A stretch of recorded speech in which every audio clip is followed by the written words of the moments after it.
Shalom, shalom, peuple de Dieu. Que le Seigneur nous bénisse. Aujourd'hui, jeudi 30 novembre, nous sommes à la fin du mois de novembre. Demain, nous commençons le mois de décembre, le vendredi 1er décembre. C'est une joie, nous devons même pousser des cris d'allégresse, parce qu'il a plu au Seigneur de nous maintenir vivants pendant ces 12 mois. Ce mois ne doit plus être un mois de frayeur, mais plutôt un mois de réjouissance, un mois de souder l'alliance avec le Seigneur. Quand nous sommes dans une alliance avec Dieu, nous devons penser toujours à renouveler cette alliance-là. Quand les marabouts ou ceux qui adorent les fétiches ou quoi que ce soit, quand c'est la fin de l'année, ils vont renouveler avec les féticheurs, les marabouts, les divins, tout ce que vous savez. Ils apportent des moutons, des sacrifices, des bœufs pour venir faire les sacrifices afin que l'année qui vienne soit une année glorieuse. Mais les enfants de Dieu ne savent pas faire ce genre de choses. Dieu t'a gardé pendant une année durant. Et il peut le faire encore 1000 ans. Mais est-ce que en ton fort intérieur, tu veux renouveler cette alliance avec Dieu? Nous allons commencer un temps de jeûne et de prière le lundi 4, le mardi 5, le mercredi 6. Nous allons commencer un temps de prière, un temps de jeûne, un temps de remerciement, un temps d'action de grâce. Nous allons faire ça devant l'Éternel. Nous allons nous prosterner devant lui et nous allons agir de la sorte.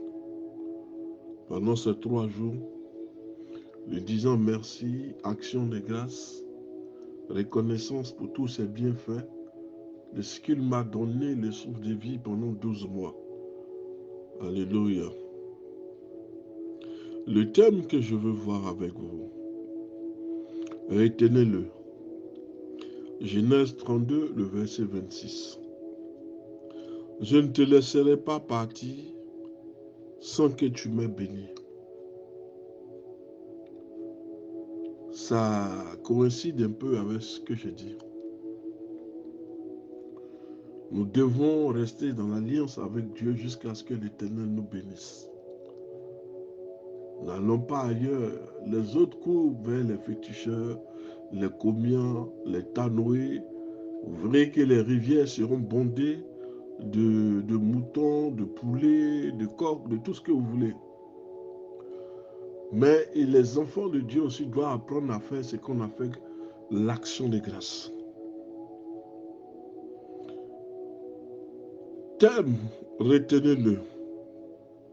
Texte, Genèse 32, le verset 26. Je ne te laisserai pas partir sans que tu m'aies béni. Est-ce que vous vous sentez parfois acculé, dos au mur, prisonnier dans un chemin sans issue? Vous priez à propos de quelque chose, mais vous n'obtenez aucune réponse.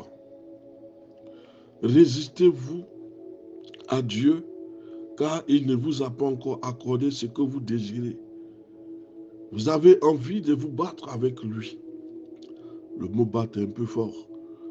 Mais vous voulez résister à Dieu. Vous priez depuis des années.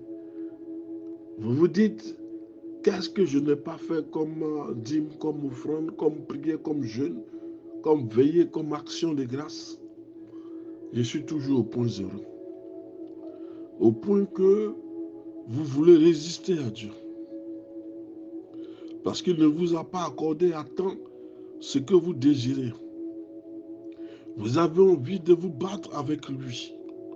Ou bien vous savez qu'il vous a demandé d'agir d'une manière ou d'une autre et vous n'êtes pas prêt à lui obéir, par exemple, de lui consacrer la dîme de vos revenus, de pardonner à vos ennemis, de prier pour eux. Lorsque Dieu vous demande quelque chose, ça semble simple, hein? Mais c'est de là que partira la grâce et ta bénédiction. La bénédiction de Dieu, ou celle que Dieu doit nous accorder, part toujours d'une obéissance. Si vous désobéissez à Dieu, l'Éternel vous envoie dans un sens, vous partez dans un autre. Vous ne faites que retarder la bénédiction. Et les années passent, elles finissent. Et vous dites que les gens n'ont pas prié pour vous, le pasteur a mal prié.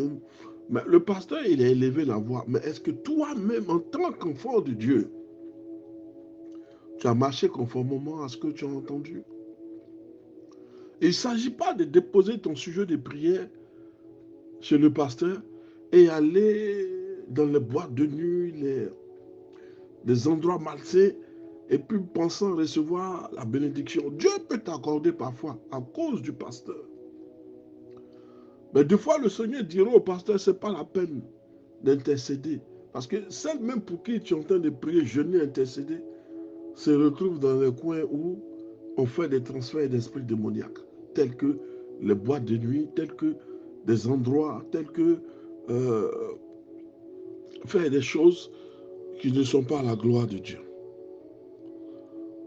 Dieu vous dit de marcher dans la sainteté, mais c'est trop fort pour vous.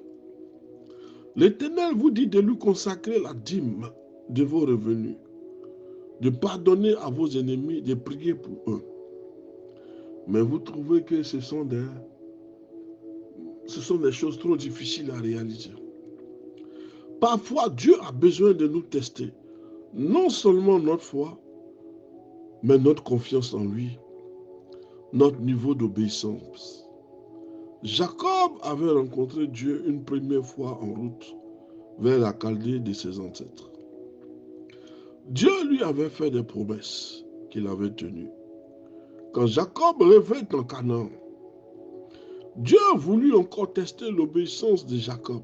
C'est pourquoi la Bible nous dit que c'est avec des épreuves que nous allons rentrer à Canaan, dans la terre promise. Pensez qu'une seule épreuve va suffire? Non, Dieu a besoin de nous tester à plusieurs reprises. C'est parmi les épreuves et les tests que Dieu reconnaît qui sont ceux qui sont ses enfants. Il y a d'autres qui vont se mettre à insulter, à le critiquer, comme nous disons, à battre avec lui, parce que la bénédiction n'est pas arrivée à son heure et à temps. Et que celui qui est arrivé hier est plus béni que celui qui est là. Mais dans la maison de Dieu, si les chrétiens pouvaient réfléchir en disant que de toute façon, si mon frère est arrivé avant moi qu'il est béni, je sais que ma bénédiction aussi viendra. Parce que dans la maison de Dieu, les bénédictions se renouvellent chaque matin. Elles sont inépuisables. Ce qui veut dire que la jalousie que tu voues à ton frère, c'est sans fondement. C'est sans fondement. Cette jalousie-là, elle est sans fondement.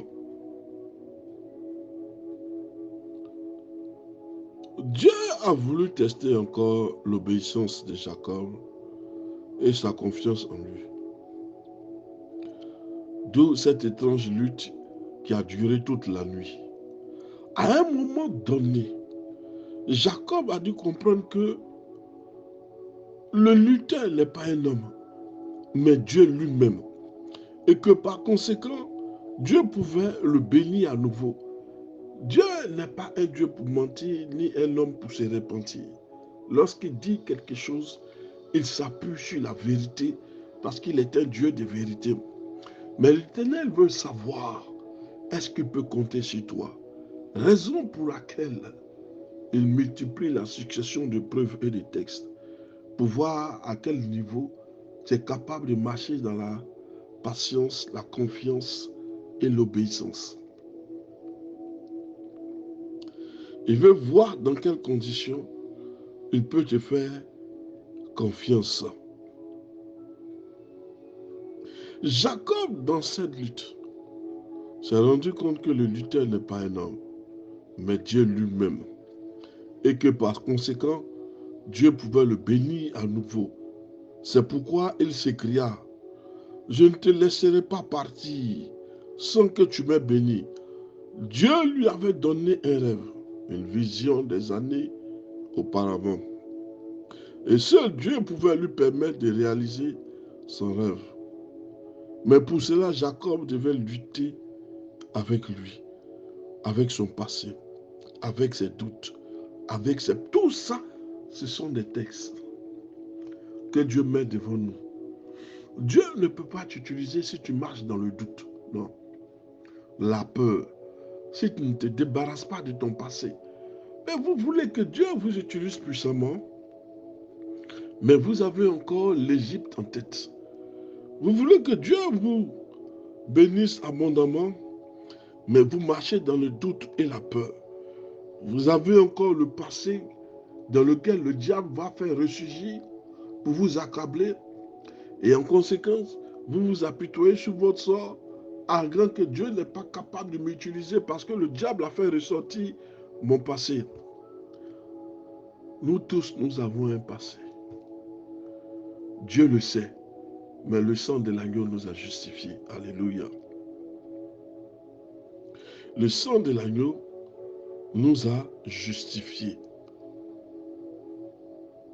Dieu veut que Jacob lutte déjà avec lui, avec son passé, avec ses doutes, ses peurs, c'est de rencontrer le lendemain son frère Ésaü, qu'il a dû duper, qui venait à lui avec 400 hommes armés. Dieu aime ceux qui n'ont pas peur de lutter avec lui. Vous n'aurez probablement jamais à lutter physiquement avec Dieu ou un ange, mais vos prières devraient exprimer vos luttes, vos frustrations, vos craintes, jusqu'au moment où vous pouvez enfin lui dire, Seigneur, bénis-moi. Dieu met les tests. Ce n'est pas pour te détruire. Ce n'est pas pour t'anéantir. Mais c'est parce que il y a encore certains côtés de la chair qui font encore irruption dans ta vie.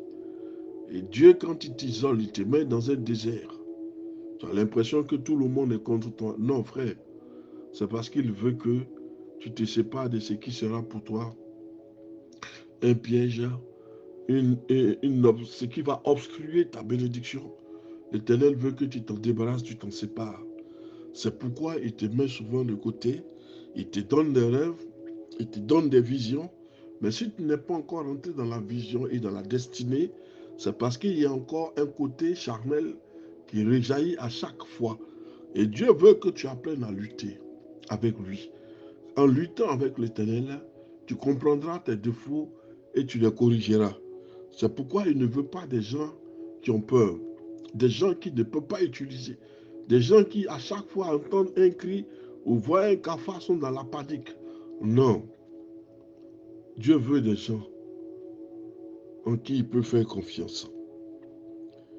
Donc, si nous ne pouvons pas lutter physiquement avec Dieu, nos prières devaient exprimer nos luttes, nos frustrations, nos craintes, jusqu'au moment où nous pouvons dire enfin, Seigneur, bénis-moi, car j'ai besoin de toi pour mon avenir. Seigneur, ne laisse pas passer, ne passe pas à côté sans m'avoir béni. Nous devons le retenir. Nous devons oser lutter avec lui, même si cela doit nous coûter une blessure comme cela a été avec Jacob, où Jacob est coupable d'un coup de baguette au niveau de sa hanche, ce qui a dû déboîter la hanche de Jacob. La rébellion de Jacob, c'est ce qui va jalonner toute l'étude du peuple Israël. Lorsque Dieu changera son nom en disant, c'est parce que tu as lutté avec Dieu et les anges. Ton nom ne sera plus Jacob, mais ton nom sera Israël. Donc quand vous regardez le parcours d'Israël, vous comprenez pourquoi ce peuple a eu un coup vraiment roidi. Que Dieu vous bénisse, Pasteur Samuel.